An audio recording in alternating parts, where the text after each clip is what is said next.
Hey there guys, how's it going? So if you want to avoid any Kingdom Hearts 3 spoilers, I'll put this out there right away.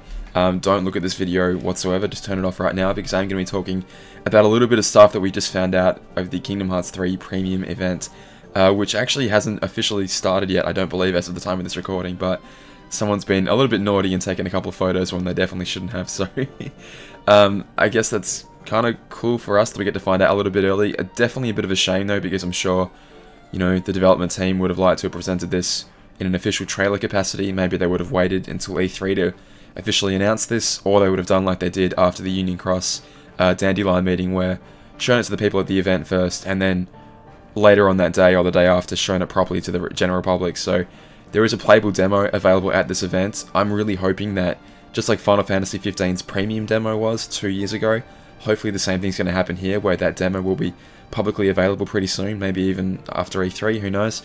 But anyway, someone's gone ahead and taken a few screenshots from that event, and I'm going to talk about those really quickly and how they pertain to not only Kingdom Hearts 3 but Union Cross, just so some misinformation doesn't get spread. So if you don't want to see any images whatsoever from Kingdom Hearts 3, definitely turn off the video now. But without further ado, let's have a little look here. Okay, so the leaker provided us with photos from one of the two worlds featured inside the Kingdom Hearts 3 demo, the first being the Toy Box, as the Toy Story world is now known. The other world is Olympus, which we have also seen from previous trailers. From the Toy Box, we see Sora inside a Gigamech going up against some weaker Heartless alongside Buzz, Donald and Goofy in their toy forms, with Woody presumably just somewhere off screen. We also see the characters inside the toy store that is like beautifully detailed. We see a shot from either outside the toy store, or perhaps even Pizza Planet, based on the Pizza Planet truck across the street. I mean, it could just be outside the toy store and that Pizza Planet truck is just, a little callback Easter egg to people that know the series, or it could be potentially the Pizza Planet itself, we don't know just yet. We also see a brand new character to the series, which I guess is what most people are going to be excited about right now anyway. We see Wreck-It Ralph, and I've heard some people talking that he could possibly be a whole new world in Kingdom Hearts 3, a Wreck-It Ralph themed world. I don't think this is very likely. I think, based on what we see otherwise, we see the Fix-It Felix screen pop up in another one of the photos. What I believe is happening here is that Wreck-It Ralph is being summoned. I believe that we're going to, at some point, gain the ability to summon Wreck-It Ralph. Most likely it has to do with the Kingdom Hearts, from the classic Kingdom, little Game Boy-ish style thing that we've been given at one point. Like the old, Game & Watch sort of knockoff. I believe at some point we're going to get the ability to summon Wreck-It Ralph to fight alongside us, basically. So a portal's going to rip open, the Fix-It Felix Jr. screen's going to appear, and he's going to burst through it. You see the bricks on the ground there, he's just sort of going to burst through it and then be available to fight alongside us. What's really interesting is that it doesn't seem to consume drive gauges the way it did previously. It seems to be consuming magic this time around. So it's going to consume what looks like a full gauge of magic. Whether that means that we can't heal at the same time without the use of items, I don't know. It's going to, be interesting from a gameplay point of view at the very least. We also see the words "skip sequence" appearing on the screen there in both shots, here and here. What I believe that is that usually when you summon a character in the Kingdom Hearts games, it always has that quite long animation of the character sort of being taken from every world they're currently in into your world. So I believe, though they're usually really nice animations and nice to look at least the first few times, if you're in a combat situation where you're dying often and you need to summon that character over and over again, it would be nice to be able to skip them, and I'm sure the speedrunners are probably going to be pretty happy about that as well. I'm sure you're still going to want to look at those animations sometime though. They did provide a pretty nice reprieve from combat. Like, if you get into a stressful combat situation, you can summon them, have that nice, 10-15 second animation where you can just be like, alright, what's my next move? Do I want to do something defensive? Do I want to pop an item? What do I want to do? So I definitely can see myself using and skipping these animations in the actual Kingdom Hearts 3. I believe this introduction of this character is a huge clue for the future of Union Cross.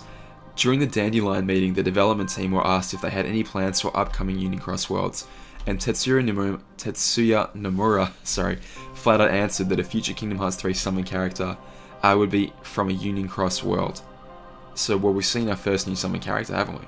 There is more evidence for this as well. The classic Kingdom trailer showed off Sora represented as a 2D character in a series of adventure games based on the old Game & Watch games, played presumably by the real Sora on an actual Game & Watch knockoff system. I feel like this is where Ralph will meet Sora in Kingdom Hearts 3, and from that point onwards we'll be able to summon him into, you know, our journey from that point on whenever we need his help. However, these games are also said to be playable in Union Cross, and to me it makes perfect sense for there to be a Wreck-It Ralph world in Union Cross to thematically give us a reason to play these games. In the same way that we can do the Colosseum mode once we've unlocked once we've unlocked the ability to go to the Olympus Colosseum world in Union Cross. From that point onwards we can do, you know, the Colosseum mode whenever we like. I feel like that makes a lot of sense to thematically be able to go to a Wreck-It Ralph world in Union Cross and then be able to play those games. There is one final screenshot that I suppose we can talk about, but given that I really don't know anything about it just yet, I don't want to speculate too much because I'm sure whatever theory I come up with will be proven wrong in like a day or two. But there's a mysterious blue-haired character that seems to be wearing black, potentially even a black cloak, we don't know that. They seem to be wearing like little bunny ears as well, and my initial impressions of this character that it could be a new female member of Organization 13, which would be really, really sweet to have a new original character in Kingdom Hearts 3.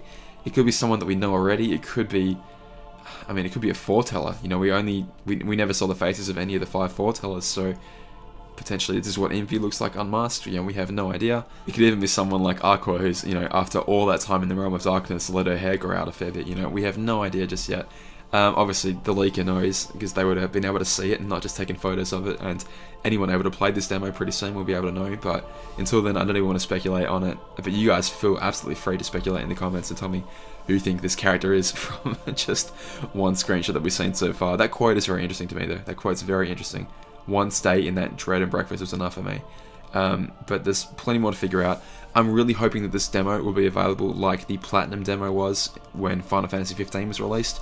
They had that Platinum demo available to people to play at E3, and then a little bit after that it was made available for the general public to play and download off the the PS4 store. So I'm really hoping that's going to happen the same way, where it's going to be exclusive to the people invited to this event so far, and then after that it's going to go live to everyone else to play on the the PS4 and apparently Xbox store as well. So I'm really, really keen to have some, Kingdom Hearts 3 playable stuff happening. I'm really, really excited. So hopefully you guys are as well. Let me know what you think, and I'm really going to try and not look up any more spoilers from this point onwards. I hope they don't put out any more, as much as I'm excited to talk about it, just because, I don't know, I want the journey to be special when I get to play it, and when all of us get to play it as well, but I don't know, it's fun to talk about it in the meantime. Anyway guys, I'll leave you with it. All the best. I'll catch you next time for more Union Cross, and I'll see you soon.